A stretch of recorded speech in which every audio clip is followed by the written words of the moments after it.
Hi, my name is James Carter. I'm 32 years old. I live in a quiet neighborhood just outside of Denver, Colorado. And while I'm just an average guy, I work as a corporate accountant. I'm not flashy, not the life of the party. And most days I come home, eat dinner, maybe watch a game or read and call it a night. Nothing too exciting. I've lived in the same small house for the last 5 years. My neighbors know me well enough to wave and smile, but we don't really hang out. I like the peace and predictability where I used to until a few days ago. Right next door lives Eliza Matthews. She's 36, strikingly beautiful with calm green eyes and this quiet strength about her. She was married to Mark, an older guy, maybe late 40s. We'd exchanged polite hellos over the years, but I never really knew them. They kept to themselves. Mark was the kind of guy who seemed like he was always in a hurry to be somewhere else. Eliza, on the other hand, had this calm presence that stayed with you even if you only spoke for 30 seconds. Last week, Mark died. Heart attack sudden.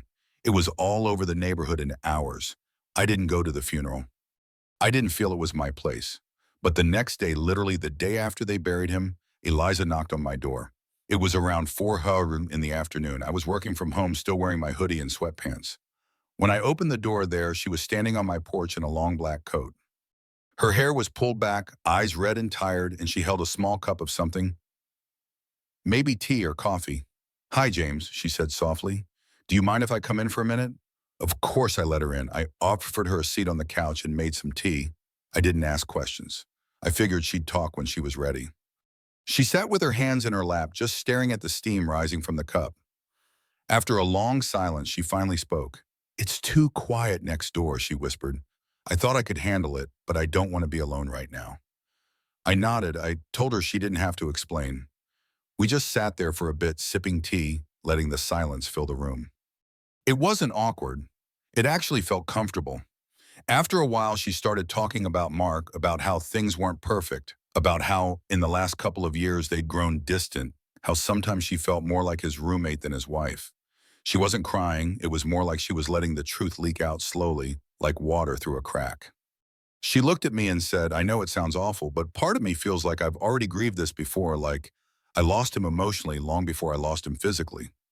I didn't know what to say, so I didn't say much, just nodded, listened.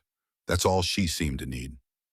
Before she left, she looked around my living room and gave a soft smile. "It's warm here," she said. And then she was gone, just like that, back to her empty house. But something had changed for both of us. The morning after Eliza first came over, I couldn't concentrate on anything. I had emails to answer, spreadsheets to review, reports due by the end of the week, but all I could think about was her sitting on my couch, holding that cup of tea like it was the only thing keeping her grounded. I don't know what it was, but something about the way she spoke, so honest, so raw, got under my skin. Not in a bad way, it just stayed with me. By noon, I hadn't eaten anything. I was just staring at the same document for 15 minutes when I heard another knock at the door. I opened it, and there she was again. No long coat this time. No makeup, just jeans, sneakers, and a gray hoodie that hung off her shoulders like she'd been wearing it for days. In her hands were two brown paper bags from Charlie's Deli, the sandwich place a few blocks away. "I figured you probably forgot to eat," she said with a half smile. "Almost did too. Thought I'd bring lunch if you don't mind." She didn't even wait for an answer, just stepped inside like it was something she'd done before. And for some reason, it felt right natural. We sat out on the back patio. The sky was heavy and gray, but the air was cool and fresh. She handed me a turkey and Swiss, and we both just sat there quietly unwrapping our sandwiches. We didn't speak at first, and I didn't force it. She took small bites, her eyes fixed on a line of trees behind the fence like she was somewhere far away in her mind. Eventually, she broke the silence. "It's strange," she said, her voice low. "I thought I'd feel more devastated, you know? I thought I'd wake up crying, screaming something, but instead I just feel empty, like I'm walking through someone else's life." I glanced at her, but she didn't look back at me. She kept her eyes on the trees. "I've had this knot in my chest for so long, James, even before Mark died. It's like the grief started years ago when things between us changed, when we stopped really seeing each other." I let her talk. I didn't interrupt. I just sat there and listened. She sighed, then continued. "We used to be close. I really did love him. But then his work got more demanding. He traveled more, came home later, talked less. I started eating dinner alone even when he was in the same house. We slept in the same bed, but it felt like miles apart. She finally turned to me, her eyes slightly glassy but steady. You ever felt like you're slowly disappearing in your own home? I nodded, not because I'd been through the same thing, but because I understood the loneliness she was describing. I think everyone does in their own way.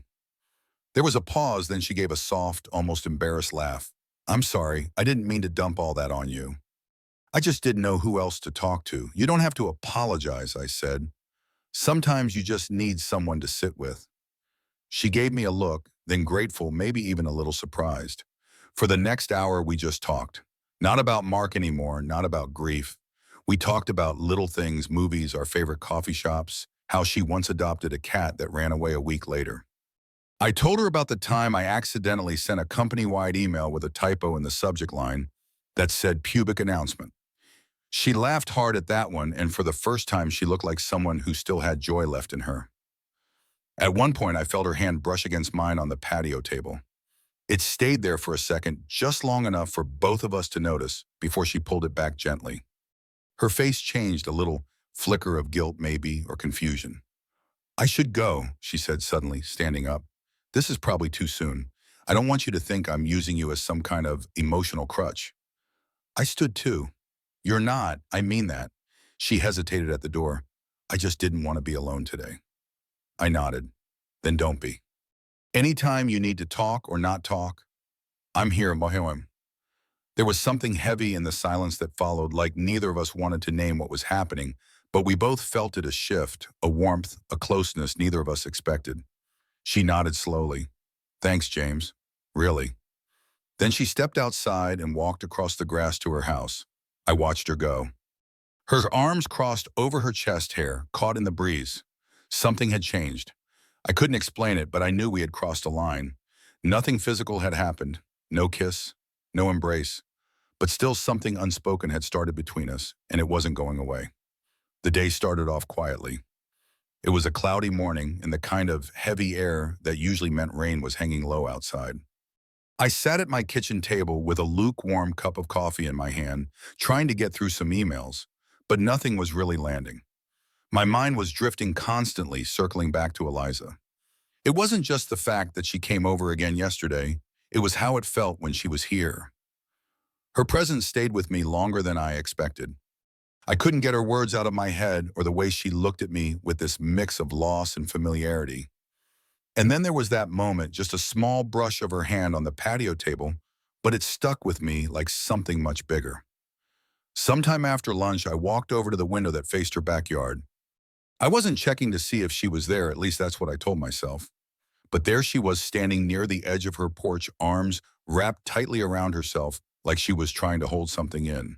She looked so small, so unsure, like someone right on the edge of doing something they weren't sure they should. 10 minutes passed, then 15, and then came that knock. I knew it would be her before I even opened the door. Eliza stood there in a navy blue sweater that hung just slightly off one shoulder and a pair of black leggings.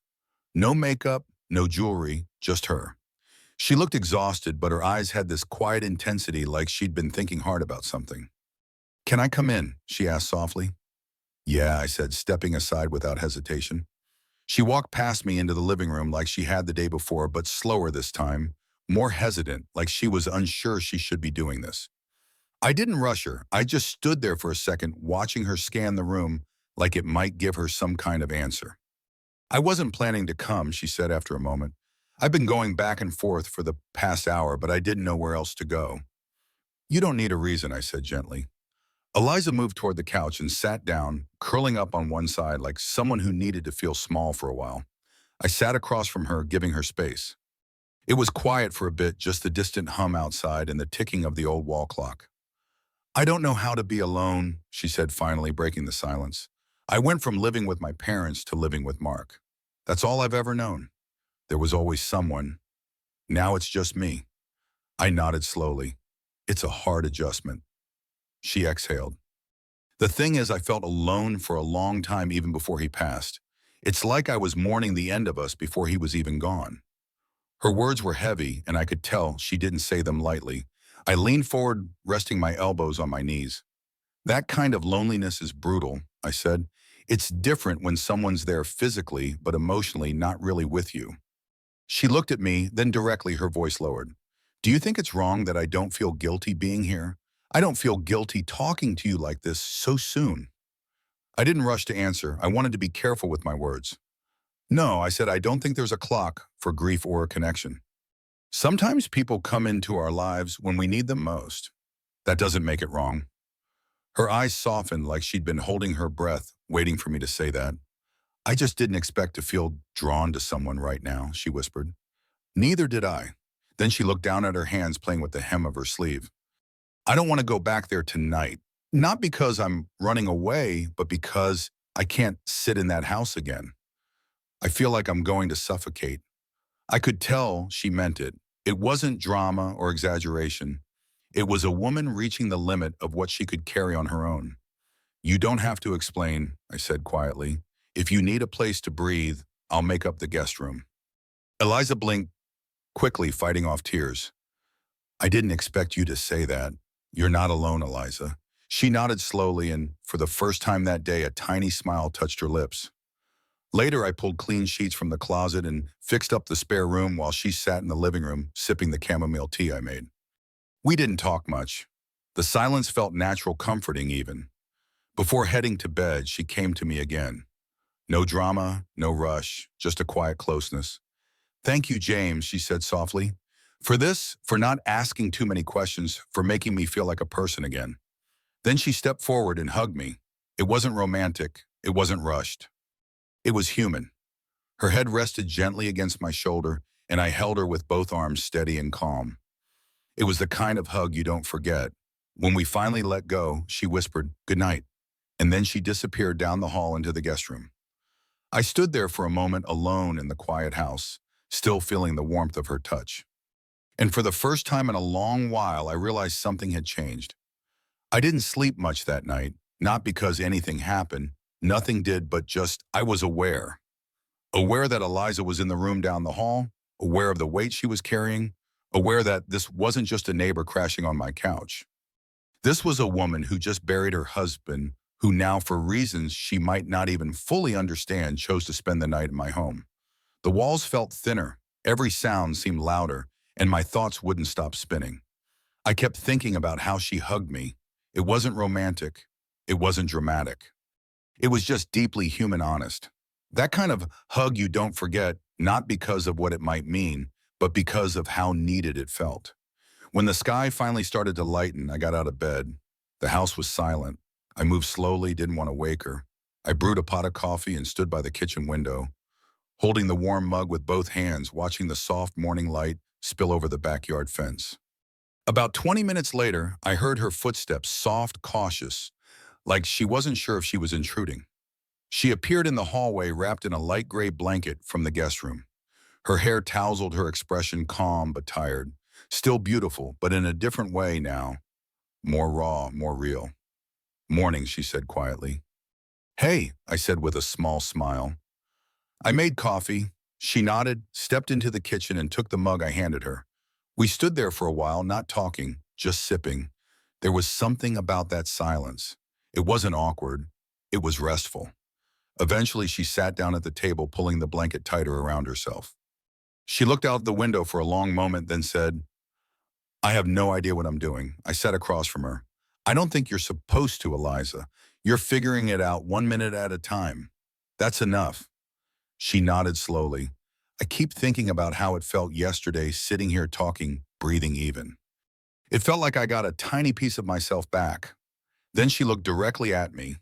Her eyes held something, not romance, not confusion, just depth. Mark and I, we weren't really a couple anymore. We lived together, we shared a life on paper, but emotionally we were two strangers occupying the same space. And I didn't even realize how empty I'd become until I left that house. I listened. I didn't interrupt. I could tell she needed to say this out loud. "I came here yesterday because I couldn't take the silence anymore. And now I don't want to go back, not yet." She stayed the entire day. We didn't make a plan. She just stayed. I made us some scrambled eggs and toast. She helped me sort laundry, laughing when she found a single pink sock that had somehow made it into my whites. At one point, we took a walk around the neighborhood, just a slow, casual loop. We didn't hold hands, but we walked close. Our arms touched once or twice, but neither of us said anything about it. The day moved gently. That evening, I made us both dinner, simple pasta, and a salad. Afterward, we ended up on the couch. She tucked her legs beneath her, holding a cup of tea in both hands. I sat beside her close, but not too close. A nature documentary played in the background, but we weren't really watching it. Then quietly she said, "It's strange. I feel peace here, like I'm allowed to just be." I haven't felt that in so long. I turned to her.